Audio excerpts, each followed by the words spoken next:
Akhirnya kita mati.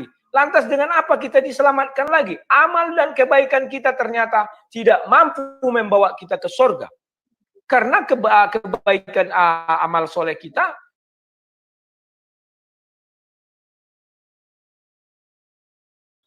selama 3 menit diberikan kepada Ustadz Buyung. Timer berjalan, pertanyaan meluncur. Baik, terima kasih moderator. Saya memulai dari pertanyaan tadi bahwa ada perubahan jalur keselamatan ya. Kalau ada tadi disebutkan tiga fase seperti itu. Dan kalau dalam kekristenan ya, nah, saya mau tanyakan begini. Sebenarnya itu keselamatan itu membutuhkan syarat atau tidak? Nah, itu yang saya lanjutkan bahwa kalau dia membutuhkan syarat,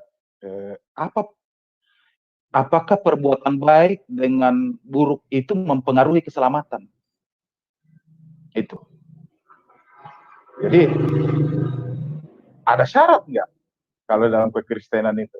Kalau dalam Islam kan disebutkan tadi bahwa syarat orang untuk menuju keselamatan itu adalah iman dan amal soleh.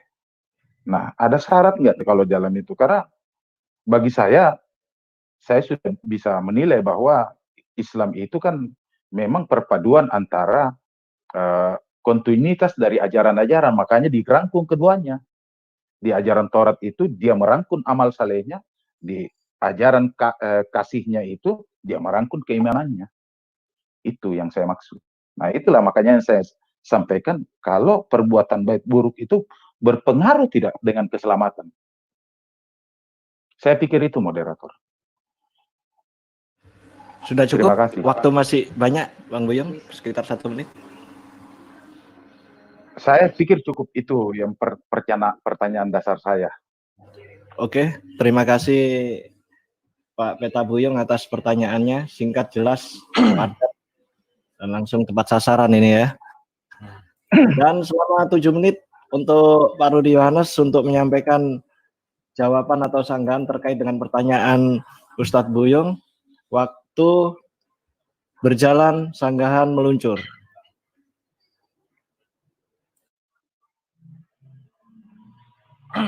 Terima kasih Pak Buyung. Ada 2 pertanyaan saya lihat dan saya catat ini, tetapi saya gabungkan aja.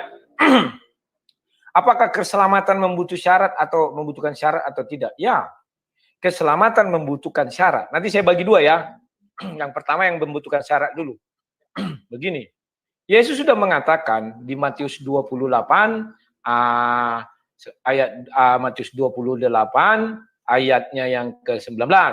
Pergilah, jadikan seluruh bangsa muridku. Artinya, Yohanes 14 ayat 6, akulah jalan dan kebenaran hidup. Bahwa orang harus menundukkan diri kepada pengembalaan Yesus. Maka dia harus dibaptis, harus menjadi murid Yesus. Itu yang pertama. Setelah itu kita hidup dan berbuat dosa.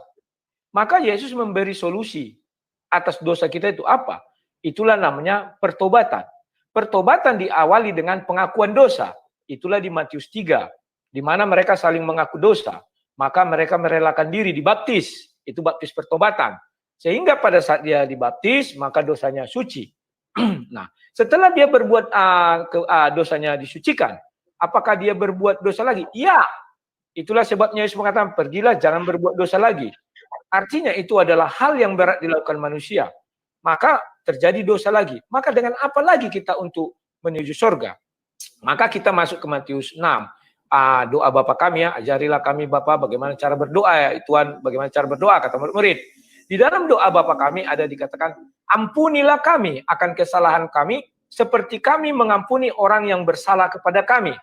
Nah, itu harus kita ucapkan sering dan sesering mungkin.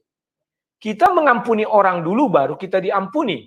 Kan demikian, itu lagi yang berikutnya. Kalau kamu tidak pernah mengampuni, bagaimana Bapamu bisa mengampuni kamu? Kan demikian. Nah, selanjutnya, kita berbuat dosa lagi. Dengan apa kita ditebus? Itulah yang terakhir dengan darah Yesus. Itu di di Matius 26 kita lihat kata habis perjamuan, darahku ini untuk penebusan bagi banyak orang. Ayat 29 kok, 29:30 ya, Matius 26.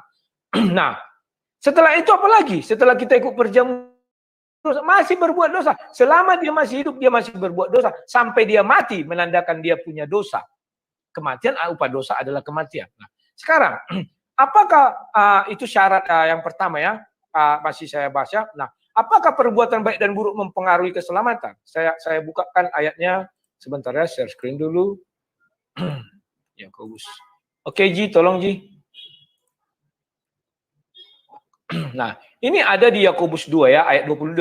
Kamu lihat bahwa iman bekerja sama dengan perbuatan-perbuatan, dan oleh perbuatan itu iman menjadi sempurna.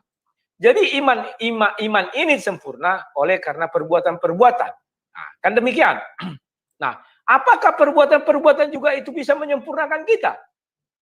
Tetap juga tidak. Kita mati, artinya ada dosa. Kecuali kita bisa seperti Henok dan Elia. Betul, itulah manusia yang sempurna. Dia langsung diangkat ke surga.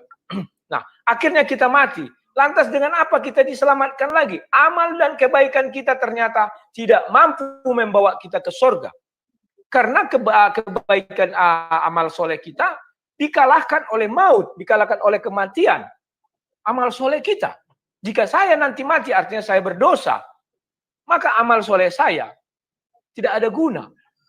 Tetapi iman tadi dibilang di Yakobus itu untuk menyempurnakan harus dengan perbuatan-perbuatan. Apa perbuatan itu? Kita lakukanlah menjauhi dosa, itu perbuatannya. Tetapi kita nggak sanggup. Lantas dengan apa lagi kita menuju surga? Semuanya sudah mati. Hanya 2 yang masuk surga, 3. Henok, Elia, sama orang yang disalib di sebelah Yesus. Kan itu. Itulah makanya ada namanya kasih karunia Tuhan. Karena Tuhan mengasihi manusia. Maka Yesus nanti turun sebagai hakim. Ini adalah keputusan mutlak dari hakim. Sesuai hati nurani hakim. Yesuslah yang memutuskan. Kalau kamu menuntutkan ya, karena perbuatan baikmu. Nak, kamu berdosa, nak. Kau mati, artinya ada dosamu. Jadi kasih karunialah yang bisa menyelamatkan manusia. Tidak bisa lagi dengan perbuatan baik saja. Ingatnya saja. Jangan dibilang nanti, oh kalau gitu, untuk apa kita berbuat baik? Tidak, Rasul Paulus mengatakan, apakah dengan demikian saya harus berdosa? Tidak, katanya. Kita berusaha semampu kita, tetapi ya itulah dosa, kematian, upah dosa adalah kematian, maut. Nah, itu menandakan kita ada dosa. Nah, nanti di hari penghakiman, siapa hakimnya? Firman itulah hakimnya. Ya kan? Loh, apakah bukan Tuhan hakimnya? Manusia tidak bisa melihat Tuhan. Apabila manusia melihat Tuhan, maka dia akan mati. Maka yang terjadi adalah apa? Firmanlah yang menghakimi kita. Ya, dan firmanlah memutuskan hakimnya. Jadi kami bersyukur bahwa kami adalah domba daripada hakim itu sendiri. Bukan jaksanya loh, langsung hakimnya. Dia yang memutuskan. Sehingga kami bisa menuju surga. Lantas, dengan apa dosa yang ditebus? Dengan kematian Yesus. Kan demikian. Di kayu salib. Banyak orang sulit memahami ini. Baik, saya buat sebuah perumpamaan. Membunuh, maka upahnya dibunuh. Tetapi setelah Yesus datang, membunuh diberi kesempatan bertobat. Seperti Paulus.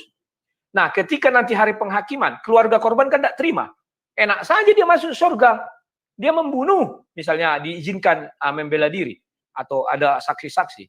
Maka Yesus mengatakan, iya, dia membunuh.